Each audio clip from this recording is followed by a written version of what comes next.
देखिए, एसीएल को हम बोलते हैं एंटीरियर क्रूशिएट लिगामेंट। तो ये एक लिगामेंट होता है हमारे घुटने के अंदर आगे की साइड में, जो कि हमारी थाई बोन को हमारे लेग बोन के साथ कनेक्ट करता है और ये नी को स्टेबलाइज करने में हेल्प करता है। ये जो आपकी टिबिया बोन होती है, लेग बोन होता है, उसको आगे फॉरवर्ड मूव करने से रोकता है और रोटेशनल मूवमेंट फोर्सेस जो होते हैं उनको भी काउंटर करता है। तो डॉक्टर गोयल, क्या लक्षण या कॉमन सिम्टम्स होते हैं कि जिससे हमें ये पता चले कि हमें एसीएल इंजरी हो गई है?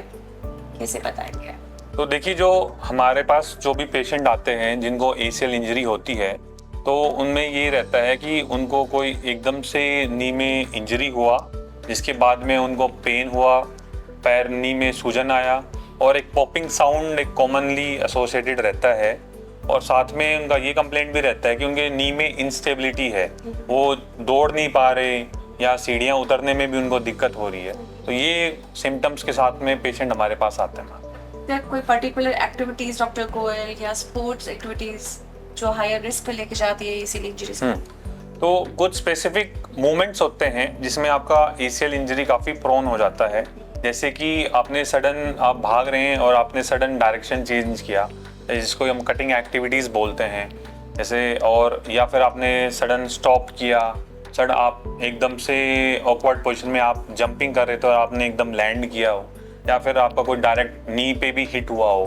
तो जैसे कि फुटबॉल एक गेम है जिसमें काफ़ी कॉमन होता है एसीएल इंजरी, बाकी में बास्केटबॉल है, सॉकर प्लेयर है, तो इनमें भी काफ़ी एसीएल इंजरी काफ़ी कॉमन रहती है। डॉक्टर गोयल, हम आपके पास विजिट करते हैं और मेरे पास पेन है, तो हम क्या सिम्टम्स के साथ अगर विजिट करते हैं कि जिससे आइडेंटिफाई करते हैं कि ये एक एसीएल का पेशेंट ही है? पहले तो पेशेंट को क्लिनिकली एग्जामिन किया जाता है, उसकी जो हिस्ट्री होती है कि कोई इंजरी, कोई ट्रॉमा हुआ है, नहीं हुआ, और उसके सिम्टम्स क्या हैं, खाली वो पेन है, साथ में इंस्टेबिलिटी भी है, तो वो सारी चीज़ें चेक करके फिर हम उसको क्लिनिकली एग्जामिन करेंगे। तो कुछ स्पेशल टेस्ट हैं, लैचमेंट टेस्ट है, एंटीरियर ड्रॉ टेस्ट होता है, जिनसे हमें ये पता चलता है कि उनके एसीएल में इंजरी है कि नहीं है, और नीड रहती है तो फिर हम एक्सरे और एमआरआई भी एडवाइस करते हैं, और जिससे कंफर्म डायग्नोसिस हो जाता है कि इनको हाँ एसीएल इंजरी है। ओके, नेक्स्ट क्वेश्चन मेरा यही था कि हम कैसे डायग्नोस करते हैं, और आपने बता दिया कि एमआरआई, एक्सरे और स्पेशल टेस्ट बताए जिनके थ्रू आप डायग्नोस कर सकते हैं एसीएल इंजरी है। Once the ACL is diagnosed, then what are the treatment options? देखिए, ट्रीटमेंट ऑप्शंस है वो दो कैटेगरीज में डिवाइडेड होते हैं।